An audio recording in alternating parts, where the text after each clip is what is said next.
So welcome everyone to the new ABC community show for this week with me, Rotana from France, and Arnold currently in Budapest. So we would love to start with the first question that we put in the chat. Why young people have problems with collaborating? Simple as that. Yeah, it's a question well, we experience that ourselves while we're working with our young people in the new ABC, is that it doesn't come naturally. It doesn't come naturally at all. But last week, when I attended several meetings, I get the same feedback from young people. I met a very talented web developer, and the first thing is that, that's my problem. When I left university, I didn't know how to collaborate, and I have a lack of self-confidence. So I can really relate to that. And another occasion, I talked to a prospect who's running a restaurant. He said, yes, that collaborating, doing things together is not something natural. And when we were reflecting about this, it's like, why is that? Why are people not collaborating? Yeah. Why do they find it difficult? Or why is it not something which they do? But if you think about it, it's really quite logical, because the whole education system is set up as an individual experience. Yeah, absolutely. So whether at school, at university, at any kind of educational institution, it's just your own individual work what counts. It's what you have to do as an individual, and you get assessed, you get measured, you get ratings on your individual stuff. And whereas obviously there are projects or things where you have to do together, but still you get rated as an individual and not as a group. So everywhere it's really, really supported to be an individual focus, and that's what's driving that behavior. So when you go outside of university and you go into the real world, you realize, that you basically can do nothing. Yeah. And that goes to very basic things. Yeah, I just this morning I went to buy some bread. Well, if there's nobody else out there some bread, I would not have any bread. So you need collaboration, and you need where people do different tasks and each fill it in the different parts. So that is really, really important. So I'm really, again, what I'm saying is you can do nothing outside of normal work or leaving your room without collaborating in some form or another with other people. Absolutely. Yeah. Just because we have relationship every day. So just being open to do stuff, try new stuff with other people is crucial these days. Otherwise, we cannot grow, we cannot learn, we cannot adapt. So it's not just about teamwork. It's really about doing things together. And again, the new ABC is the new activity based on co-creation. So that's what we mean. Again, it's not just you have done this task, I've done this task, and then we meet during a meeting face-to-face or online, and that's it. No, it's continuous. It's truly co-creating, collaborative. Yeah, and that's something which, again, it doesn't come natural, I'm inclined to say. So that is something which we really have to pay attention and work on, because what comes natural is doing things individual. What does not come natural is working together as a group. So that is why we have collaboration as one of the main skills in our portfolio, where it's in Dutch we say, in English I know it's not the right expression, but like it's a strange duck in the portfolio. Yeah, so it's something where we really have to work on. There's one exception though, and I a couple of weeks ago at the Demola, I spoke to a young guy who was running a business or whatever, and we also mentioned about that collaboration thing.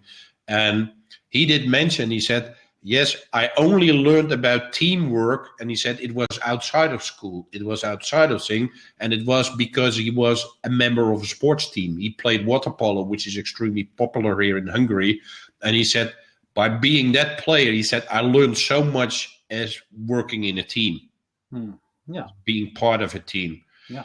So, but if you don't have that experience, if you have, for instance, as a sport, you also choose an individual sport, then you don't learn these things.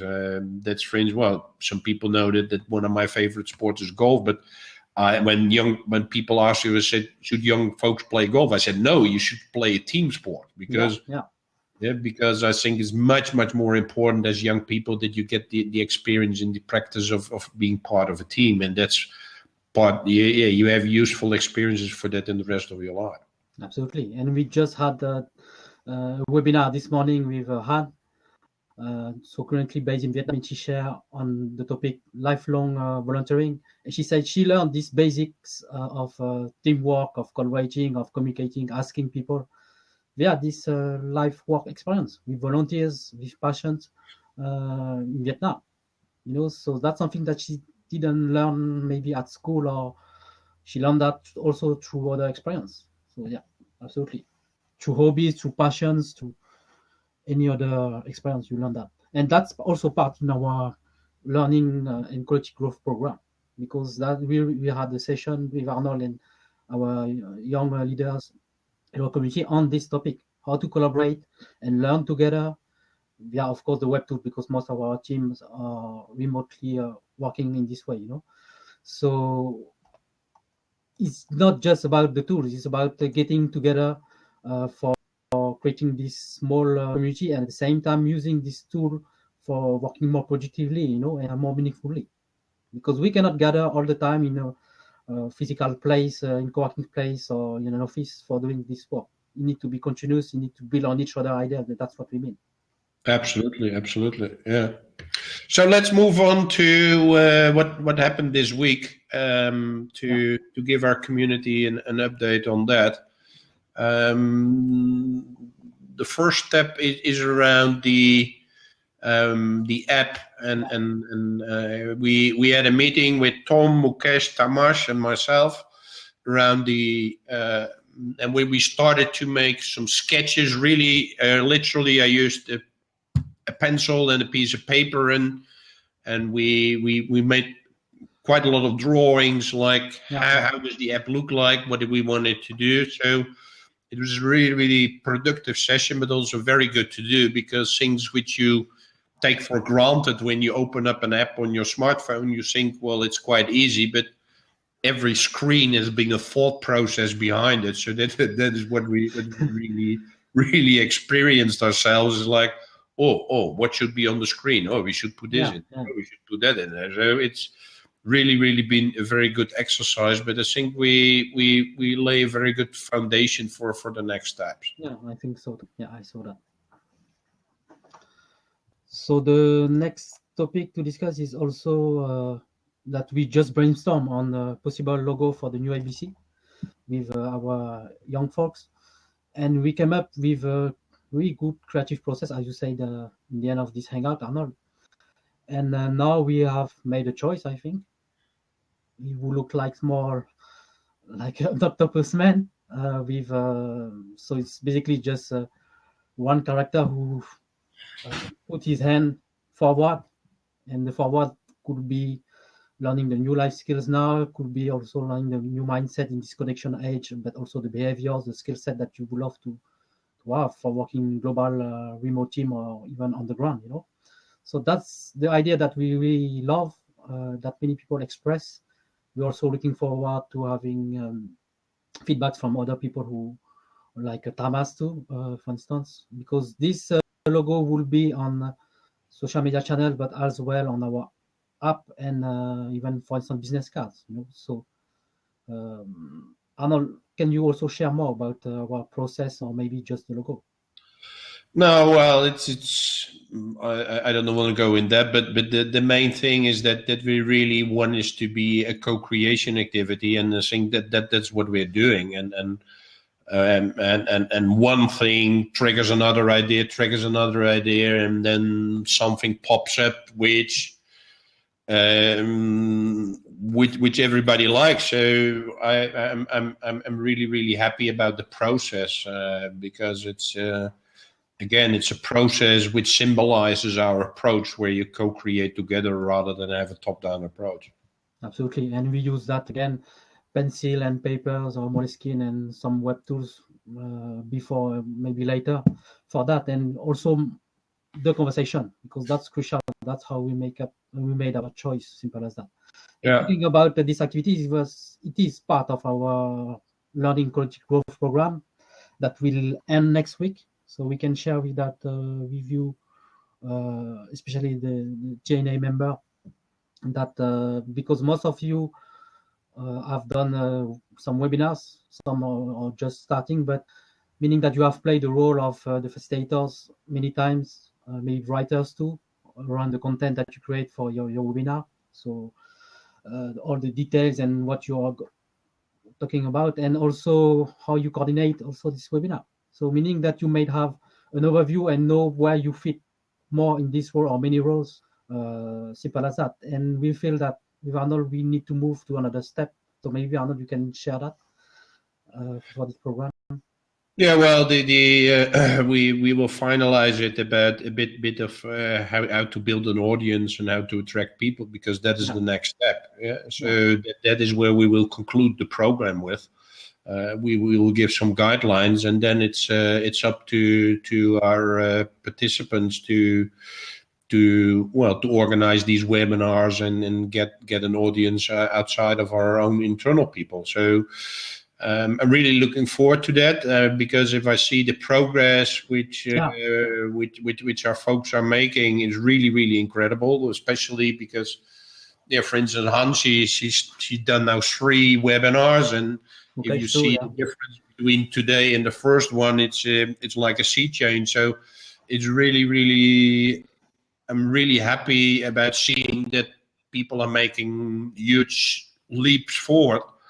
Yeah, me too. And even Mukesh has done also 3 webinar. Hali will do her 3rd webinar too as well. So it means that they got experience feedback from us too in one-to-one conversation, and they improve themselves too, because they took into account how to improve their content, but also how to behave online, where you're facilitator for igniting questions and conversation with your audience, because it's not just about yourself, right? It's about listening your audience and building again on each other ideas. And it's about learning together, and that's what this process proves, that it works. Yeah, absolutely. Sorry, I'm still not healthy very much. So yeah. So let's move to another topic, which is a big one too. As Arnold, you have met some possible partners or partnership this week in Budapest.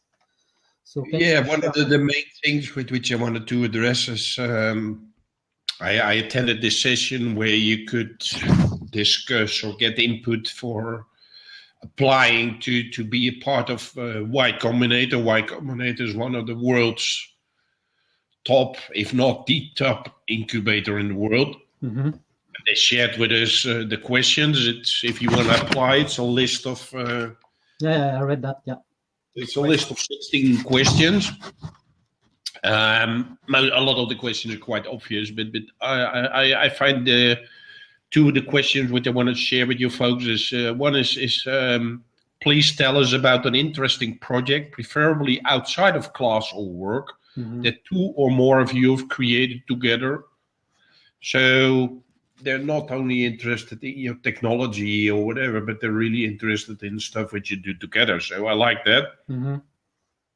And another question is, how long have the founders known one another, and how did you meet, and have you met in person, and have you worked on other things? So all of these things are really what they want to know is, can you really work as a team, and how have you proven that you can work as a team? Yeah?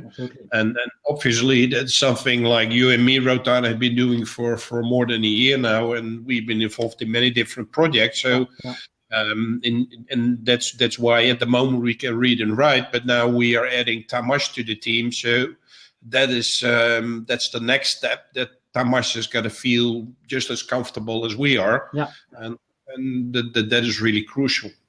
Yeah, absolutely. because we haven't met until now, me and Arno, but it feels like we have met in person.